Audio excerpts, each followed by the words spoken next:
الحمد لله رب العالمين، والصلاة والسلام على سيد المرسلين سيدنا محمد وعلى آله وصحبه وعلينا أجمعين. أما بعد، أعوذ بالله من الشيطان الرجيم. بسم الله الرحمن الرحيم. لقد كان لكم في رسول الله أسوة حسنة. صدق الله العظيم. سبحانك لا علم لنا إلا ما علمتنا إنك أنت العليم الحكيم. سبحانك لا علم لنا إلا ما علمتنا إنك أنت العليم الحكيم. سبحانك لا علم لنا إلا ما علمتنا إنك أنت العليم الحكيم. رب اشرح لي صدري ويسر لي أمري واحلل عقدة من لساني يفقهوا قولي. اللهم صل على محمد وآل محمد وبارك وسلم.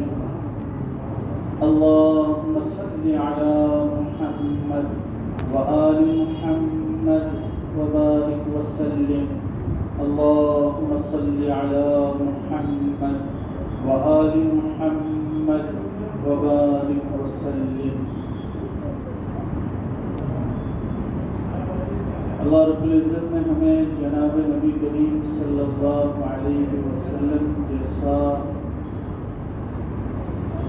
ہما جہد کو اپنے اندر گھیر لینے والا نبی عطا فرمایا. ساری چیزوں کو جس ذات اقدس نے اپنے اندر جمع کر دیا، اللہ نے جمع کر دیا، کیونکہ سارے معاملات میں ہمارے امام، ہمارے سربراہ، ہمارے رہبر، ہمارے امام، ہمارے پیشوا جناب نبی کریم صلی اللہ علیہ وسلم ہے. سارے معاملوں میں کوئی معاملہ ایسا نہیں ہے کہ ہم یوں کہتے ہیں کہ اللہ کے نبی کی اس کے اندر ہمیں کوئی رہبری نصیب نہیں ہے.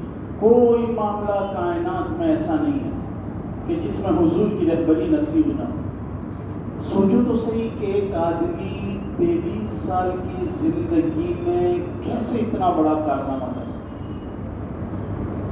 یہ یقیناً اللہ ہی کی مدد ہے اور اللہ ہی نے کیا. اور پھر بعد میں اللہ نے ہمیں اتنا کامل نبی دے کر یوں کہا تم اس کی پیروی کرو، ساری کامیابیاں تمہاری میں نے اس کے اندر رکھ دی. اب زندگی کا کوئی بھی مسئلہ اٹھا لو، ہمیں رہنمائی اللہ کے نبی صلی اللہ علیہ وسلم کی طرف سے ملے گی. اس میں کوئی بھی مسئلہ اٹھا لو. یہ آج جو ہمارے ملک میں پھر وقف کا ایک مسئلہ ہے کہ حکومت کی طرف سے واپس اس کے اندر سے کچھ چیزیں کم کر کے پھر سے وقف کے ساتھ چھیڑخانی کی گئی. وقف کے معنی روکنے کے، روکنا، کسی چیز کو روک کے رکھنا اور اس کے فائدوں کو لوگوں میں بانٹ دینا. جیسے یہ مسجد، یہ زمین جس نے بھی دی، یہ وقف یعنی روک دی اللہ کے لیے کہ اب یہ کسی کی نہیں ہو سکتی، نہ میری، نہ متولیوں کی، نہ یہاں کے رہنے والوں کی، کسی کی نہیں. ہاں ذمہ داری اس کے ہو سکتے کہ اس کو کس طریقے سے چلائیں، اس کا انتظام کیسے کریں، یہ ساری چیزیں ہو سکتی ہیں، مگر اس کا مالک اللہ. یہ روک دیا اللہ کے لیے. اب اس کا نفع عام کر دیا. محلے والے آئیں، مارکیٹ والے آئیں، بروڈا والے آئیں، دنیا کے کسی بھی کونے والے آئیں، ساروں کے لیے اس کا فائدہ عام ہے. یہاں آئیں، وضو کریں، نماز پڑھیں، اللہ سے مانگیں. اس کے پنکھوں کی ہوا بھی ساروں کے لیے، اس کے اجالے بھی ساروں کے لیے، اور اس کی ساری فیسلٹی سارے لوگوں کے لیے. یہ وقف کا معنی ہوا.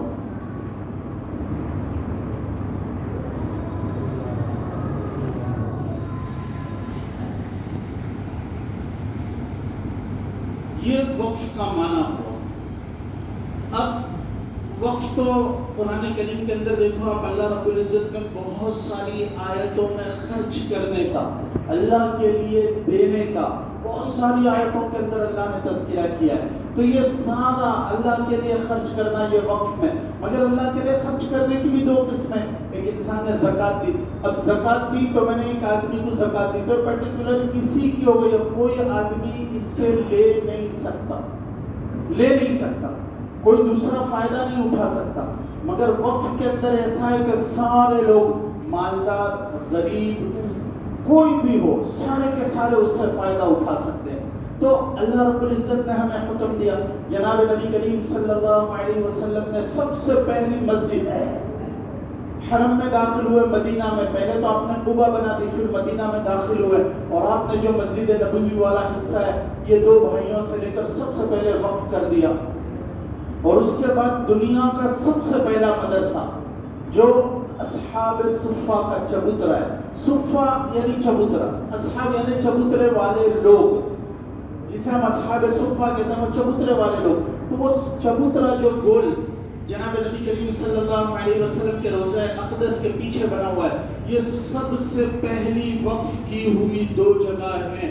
جناب عمر رضی اللہ تعالیٰ عنہ کے بارے میں جو آتا ہے تو آپ نے تفصیلی جس کے اندر سارے قوانین بتائے وہ وقف ہے، ورنہ وقف اس سے پہلے سے چالو ہے. پھر بعد میں جناب عثمان غنی رضی اللہ تعالیٰ عنہ نے بیل رما وقف کیا. پھر جناب حنظلہ نے اپنا پورا باغ اللہ کے نبی صلی اللہ علیہ وسلم کے سامنے دے دیا. یہ ساری چیزیں ملتی گئیں اور اسلام میں اس وقت سے وقف ہے. وقف کا ایک سب سے بڑا مسئلہ کیا ہے معلوم ہے؟ کیوں وقف؟ وقف یہ قوموں کی پہچان ہے. ایک آدمی میں غریب ہوں، اگر مجھ سے یوں کہا جائے کہ ہر ایک اپنی اپنی مسجدوں کی اپنے اپنے گھر میں ایک مسجد بنائے اور وہاں نماز پڑھے، تو میرے بس کا نہیں ہے کہ میں کوئی مسجد بناؤں اور نماز پڑھوں. وقف قوموں کی حفاظت کرتی ہے، عقائد کی حفاظت کرتی ہے. یہ مسجد وقف ہو گئی، کالا ہے، گورا ہے، غریب ہے، مالدار ہے، پرانے کپڑوں میں آئے، نئے کپڑوں میں آئے، جیسا بھی ہو انسان یہاں چلے آئیں اور آ کے اللہ رسول کی بات سنیں اور اپنے عقائد کی حفاظت کریں، اپنے اللہ اور اس کے رسول کی باتوں کو مضبوط اپنے اندر کر کے اپنے گھر اور معاشرے میں لے جائیں اور سارے لوگوں کو سمجھائیں. یہ وقف کا سب سے بڑا مقصد ہے. وقف ایک تو انسانیت کی راحت رسانی کے لیے، لوگوں کو راحت پہنچانے کے لیے، کہ غریبوں کے لیے ہم نے اسپتال بنا دیا، مسافروں کے لیے ہم نے رہنے کی جگہ قیام گاہ بنا دی، ہم نے مسافروں کے کھانے کا انتظام کر دیا، زمینیں پانی کی لگا دی، ہم نے مسافروں کے لیے سواری کا انتظام کر دیا. ویسے ہی یہ مسجد کہ یہ ہم نے انتظام کیا.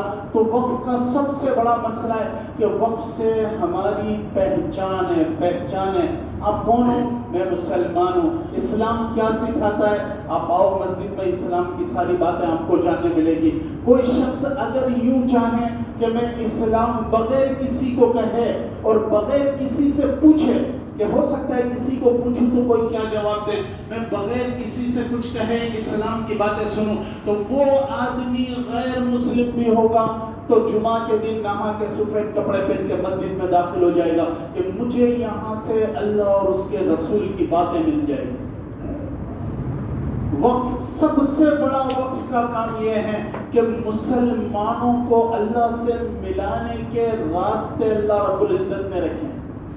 ایک تو جس نے دیا اس کی تو دنیا اور آخرت بن گئی، اور دوسرا جو بھی اس کے اندر کوشش کرتا ہے. اللہ کے نبی صلی اللہ علیہ وسلم نے فرمایا کہ اذا مات الآدم، کہ جب انسان مر جاتا ہے تو اس کے سارے اعمال ختم ہو جاتے ہیں، سارے اعمال انقطعت، سارے اعمال اللہ اس کے ختم کر دیتا ہے. الا خلاص، تین راستے ابھی بھی کھلے ہیں. ایک آدمی مر جاتا ہے تو مرنے کے بعد بتاؤ اس کے کمانے کا کوئی راستہ باقی رہتا ہے یا اس تک پہنچانے کا کوئی راستہ باقی رہتا ہے؟ کوئی راستہ نہیں. مر گیا، سارے اعمال ختم، روزہ ختم ہو گیا، نماز ختم ہو گئی، قرآن کی تلاوت ختم ہو گئی، صدقہ خیرات ختم ہو گیا، سب کچھ ختم ہو گیا، اب کچھ اسے نہیں مل سکتا. اللہ کے نبی نے فرمایا اذا مات الانسان، کہ جب انسان مر جاتا ہے تو اس کے خیر پہنچنے کے سارے راستے بند.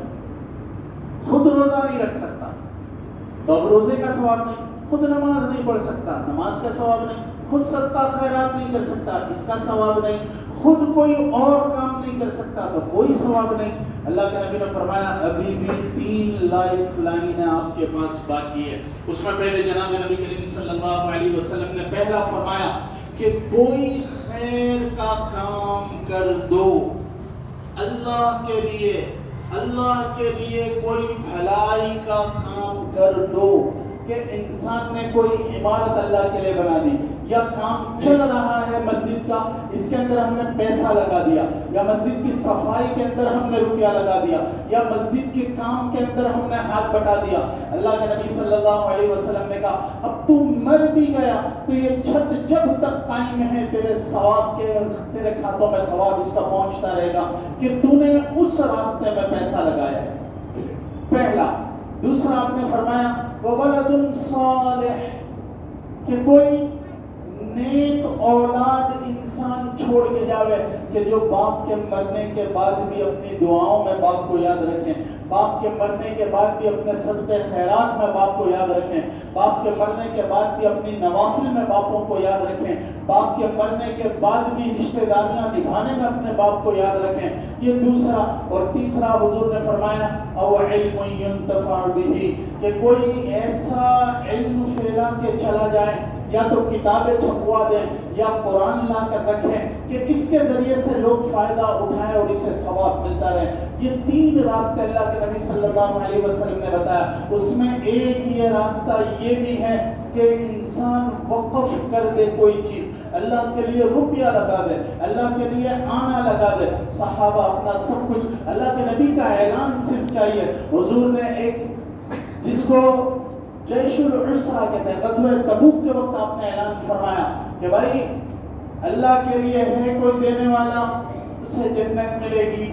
عثمان غنی رضی اللہ تعالیٰ عنہ کہتے ہیں اچھا یہ بھی ضروری ہے کہ مال کے ساتھ دل ملے، مال کے ساتھ دل ملے، یہ بھی بہت ضروری ہے۔ انسان عثمان غنی کا خزانہ مانگتا ہے مگر خزانے کے ساتھ جیسا آؤٹ گوئنگ ویسا انکمنگ بھی ہونا چاہیے۔ ہمارے استاد ان سے کہتے تھے کہ بیٹا مسجد کے مؤذن کو آپ دیکھنا کہ مٹکے جو ہوتے ہیں نا مٹکے، وہ صرف اوپر کا ڈھکن ہٹا کے ایسے دیکھ لیتا ہے، پانی ہے تو واپس رکھ دیتا ہے۔ ہماری تجوریاں بھری دیتی ہے تو اللہ کہتا ہے ضرورت ہی نہیں ہے رہنے دو، اگر پانی خالی ہو گیا تو وہ ٹوٹی پھر لگا دیتا ہے اس کے اندر کہ چلو بھر جاوے۔ اللہ کا بھی نظام ہے، ہمارے پاس خرچ کرنے کے راستے جیسے چاہیے ویسے نہیں ہے، جیسے چاہیے ویسے نہیں ہے۔ تو خیر یہ ایک الگ مضمون ہے۔ تو جناب عثمان غنی رضی اللہ تعالیٰ عنہ کھڑے ہوئے، یا رسول اللہ صلی اللہ علیہ وسلم 80 اونٹ ساز و سامان کے ساتھ، ایسی اونٹ سامان کے ساتھ جتنا اس کے اوپر سامان ہوتا ہے نا وہ سامان کے ساتھ دوں گا۔ آپ نے کہا سبحان اللہ، پھر کہا ہے کوئی اور، اللہ اسے جنت دے گا۔ پھر جناب عثمان غنی کہا یا رسول اللہ صلی اللہ علیہ وسلم اور 80 اونٹ ساز و سامان کے ساتھ۔ اللہ کے نبی پھر گد خوش ہو گئے۔ میرا عثمان پھر کھڑا ہوا، پھر اللہ کے نبی صلی اللہ علیہ وسلم کو پیسے دے۔ حضور اپنی گود میں پیسوں کو یوں کر رہا ہے اور یوں کہتے ہیں کہ عثمان آج کے بعد تو کوئی عمل نہ کرے تب بھی تجھے کوئی پرواہ نہیں۔ اتنا اللہ کے راستے میں لگا دے، اتنا اللہ کے راستے میں لگاتے تھے۔ تو یہ صحابہ کا شوق تھا کہ میرا سب کچھ اللہ کے راستے میں لگ جائیں اور میرا سب کچھ اللہ کے لیے وقف ہو جائے، سب کچھ وقف ہو جائے۔ یہودی کے پاس کنواں جا کے خرید رہے، بیر رما، میٹھا پانی، مدینہ میں ایک ہی کنواں ہے۔ بیر رما میں پہنچے اور پہنچنے کے بعد یہودی سے سودا کرنے لگے کہ یہ چاہیے، کیوں چاہیے؟ تو کہا بھائی میرے لیے چاہیے، کیونکہ یہودی سارے مدینہ کے مسلمانوں سے پیسے وصول کرتا تھا، دینے کے لیے پیسے وصول کرتا تھا کہ پانی چاہیے 1 ڈول کا 2 روپیہ لاؤ، 1 ڈول کا 10 روپیہ لاؤ، سب سے لیتا تھا۔ تو یہاں پر بیر رما کے لیے گئے اور کہا کہ لاؤ مجھے دو۔ تو یہودی نے کہا نہیں مجھے بیچنا نہیں ہے۔ تو دیکھو آپ نے کہا آدھا کنواں مجھے بیچ دے، اس نے کہا آدھا کیسے بیچوں؟ آپ نے کہا 1 دن تو پانی بھر، 1 دن میرے لیے رکھ، آدھا کنواں دے دے۔ تو یہودی خوش ہو گیا کہ یہ اچھا ہے کہ چیز بھی باقی رہے گی، پیسے بھی مل جائیں گے۔ یہودی نے کہا 10,000 دینار لوں گا میں۔ آپ نے کہا دیے 10,000 دے کے خریدا اور مدینہ کے غریبوں میں اعلان کر دیا کہ عثمان کی جس دن باری ہو سب پانی بھرنے جائے، جس دن عثمان کی باری ہو۔ اب یہودی نے دیکھا کہ میرا دھندا تو ٹھپ ہو گیا، تو پھر جناب عثمان غنی اس کے پاس کھڑے ہو گئے اور یوں کہا کہ لا دوسرا بھی آدھا بیچ دے۔ اس نے دیکھا کہ اب تو دھندا ملتا ہی نہیں ہے، کوئی آتا ہی نہیں ہے، تو کہا لاؤ بیچ دوں، کہا دوسرے 10 دے، دوسرے 10 دے کے پورا کنواں خریدا۔ اللہ کے نبی صلی اللہ علیہ وسلم سے کہا یا رسول اللہ صلی اللہ علیہ وسلم یہ مسلمانوں کے لیے وقف ہے، مسلمانوں کے لیے وقف ہے، سارے مسلمانوں کو آپ دے دیجئے کہ بیل رما میں سے پانی، میٹھا پانی پورے مدینہ کے لوگ استعمال کریں۔ تو صحابہ اپنا سب کچھ اللہ کی راہ میں لٹاتے تھے، اور یہ لٹانے کا مطلب کیا ہے کہ مسلم قوم کو دنیا میں کسی قسم کی محتاجی نہ ہو۔ دیکھو یہ وقف کی بنیاد پڑی، پہلی اللہ کے نبی صلی اللہ علیہ وسلم نے مسجد کی رکھی کہ اللہ کو پہچانے مسلم قوم، یہاں آ کے اللہ کو پہچانے۔ اب اللہ کے پہچاننے کا راستہ ہو گیا، اور مدرسہ بھی ایک بازو میں صفہ کا چبوترا کھل گیا، تو اب ان کے کھانے پینے کا کیا ہوگا؟